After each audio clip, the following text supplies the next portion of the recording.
Boa quinta-feira a todos.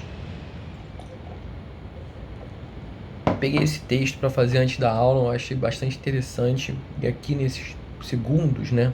Não sei se ultrapassar para alguns minutos, colocar basicamente a ideia do texto. Não vou entrar não fiz nenhum esqueminha para acompanhar, mas texto chamado Princípios Jurídicos em Determinação do Direito, do Pablo Comanducci, da Universidade de Gênova. Ele é um texto que vai dizer o quanto que é impossível fugir da indeterminação do direito, né? E o quanto os princípios eles contribuem para a indeterminação do direito. Então ele vai, primeiramente, vai definir a abordagem dele, ele vai dizer que seria uma abordagem sobre enfoque teórico, no qual ele vai buscar propor em dizer como é o direito na realidade, não como o direito deveria ser. Quem se ocupa em falar como o direito deveria ser são os enfoques políticos do Hart, Alex, essa galera toda aí que eu fiz alguns vídeos atrás. Mas ele vai buscar falar como seria na prática, assim. E por isso esse enfoque. Na prática talvez não, porque o enfoque é teórico e pode dar uma confusão. Mas o que dizer na prática pelo fato dele considerar o direito como é, né? Então, beleza. Ele vai apresentar algumas diferenças entre regras e princípios e vai dizer que, basicamente, tem dois sentidos. Um sentido forte de diferenciação, no qual regras possuiriam uma estrutura definida, os princípios também possuiriam uma estrutura definida e a gente conseguiria identificar o que é o que, né? E uma outra abordagem que me parece um pouco mais atrativa, que é a da separação fraca, no qual não dá de antemão para definir o que é um princípio, o que é uma regra, porque isso vai depender da atividade de cognoscibilidade do intérprete, do aplicador do direito. Então, no caso ainda que um enunciado tem o nome de princípio, isso poderia ser uma regra, no caso, né? Dependeria muito da atividade do juiz. E essa questão de princípios, existe uma postura, né, do Dworkin, que ele vai apresentar aqui, no qual os princípios eles determinariam a atividade do juiz, né? No caso, não haveria essa questão da discricionariedade na hora do juiz ter uma decisão, porque ele estaria vinculado aos princípios, né? E isso teria resultados que apenas uma decisão, né, ou pelo menos a melhor decisão, deveria ser tomada no caso concreto, porque estaria baseado em princípios. Bom, a ideia do texto é basicamente essa, né? E acho que vale, por fim, fazer um comentário ainda sobre essa realmente um pouco mais aprofundado sobre como a maneira da determinação, da configuração de algumas normas como os princípios iriam afetar a indeterminação do direito, né? Mas antes da gente falar sobre isso, a gente tem que voltar para a tese do Dworkin, que ele vai dar uma aclarada mais sobre esse modo de que a configuração de princípios vai afetar a indeterminação do direito. Como o Dworkin mencionou antes, ele afirma uma tese de direito que é formada por regras e, além das regras, princípios fundamentais que têm uma conexão com uma moral objetiva e podem ligar-se, né, totalmente a chegar a um fato determinado, né? Que seria a famosa, no caso, como eu disse, da solução justa, né? Ou a solução correta, que seria uma discricionariedade vinculada, no caso, né? Mas, a partir do ponto de vista teórico, deixando também agora a questão de uma determinação de ex post, no caso, essa determinação ex post seria a determinação das consequências, né? A determinação ex ante seria a determinação dos valores realmente do que o princípio apresenta, né? E a gente sabe que essa determinação ex ante era bastante complexa porque os princípios admitem múltiplas valorações, né? Mas, da perspectiva do Dworkin, essa determinação ex ante seria inaceitável. Tanto a determinação quanto a indeterminação ex ante seria inaceitável, já que a configuração dos princípios, né, que são uma espécie do gênero normas, não pode eliminar totalmente as causas estruturais, linguísticas, subjetivas da indeterminação no direito. O autor vai falar que acredita que essa indeterminação poderia, quiçá, diminuir se não houvesse pelo menos essas duas condições. A primeira é que teria que existir uma moral objetiva, conhecida e cumprida por todos os juízes. Veja que seria impossível isso, que cada juiz poderia, que a gente sabe que decide com base em algum padrão diferente. E ainda, para sustentar essa tese da determinação do ex ante, do valor de um princípio, do alcance de um princípio, a gente tem que saber que os juízes construíram um sistema integrado de direito e moral consistente internamente, né? De modo que os princípios iriam tender para uma solução única e justa, ou pelo menos a solução mais correta, pelo menos a melhor, né? E na realidade é diferente, né? Com efeito, ele vai dar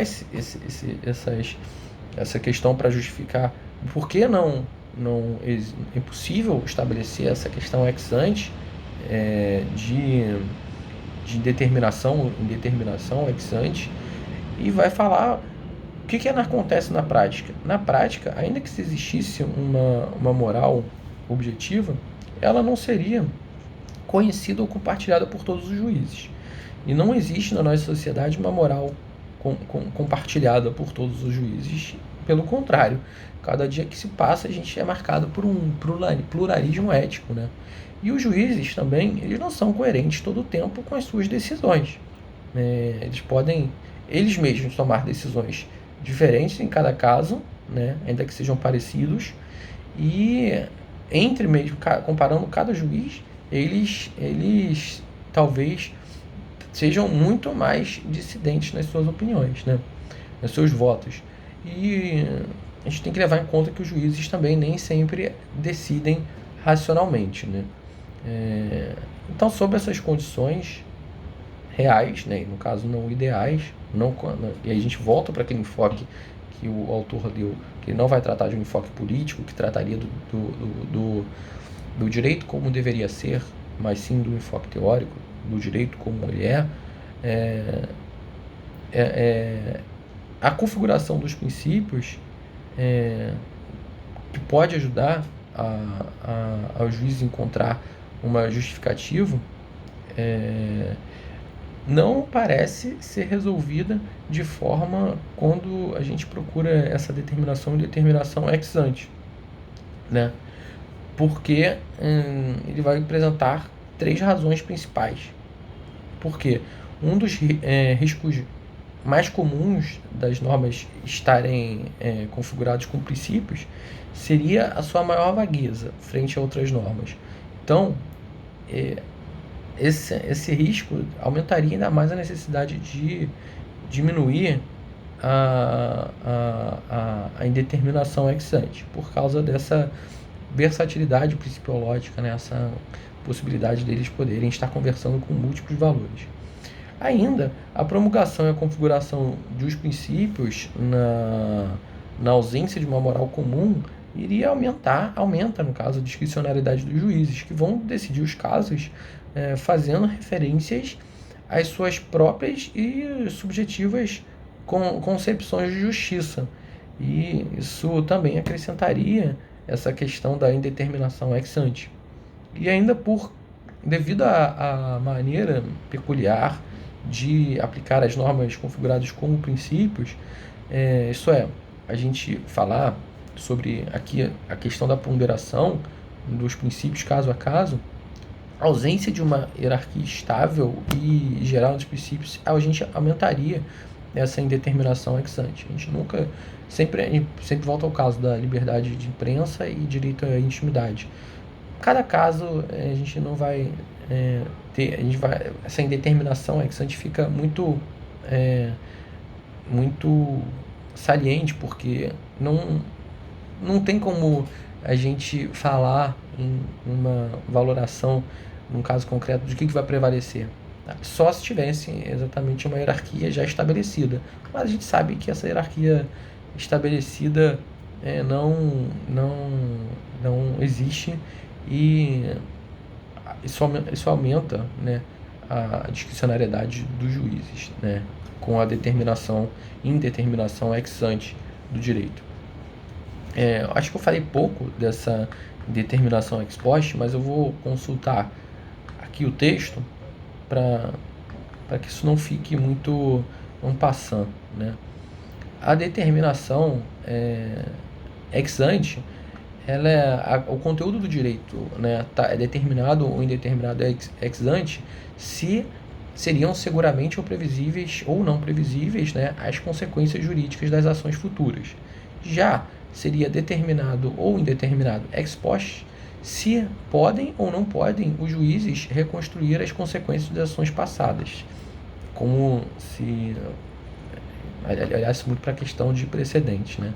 Finalizando, antes de 15 minutos, a conclusão que sempre a questão do princípio, ela vai contribuir para a indeterminação do direito, porque a gente nunca vai saber qual decisão, né, quando ela é baseada em princípios, né, de textura aberta, principalmente, a gente nunca vai saber qual que vai ser a consequência de um resultado. E isso a gente tem que lidar, a gente vai ter que lidar. Porque sem os princípios, né, que são orientações, muitas das vezes morais, ainda que alguns autores não admitam, tentem enfatizar essa questão do positivismo puro, a gente precisa de considerar os princípios como os valores morais, né? E na situação atual é impossível, né, configurar os princípios como algo que vá dar segurança jurídica. Os princípios, por outro lado, vão contribuir na adequação do direito com as trocas sociais, com a tomada de decisões pela maioria, vai proporcionar umas pautas gerais aos órgãos inferiores, né? Vão estabelecer objetivos aqui para reformas sociais, né?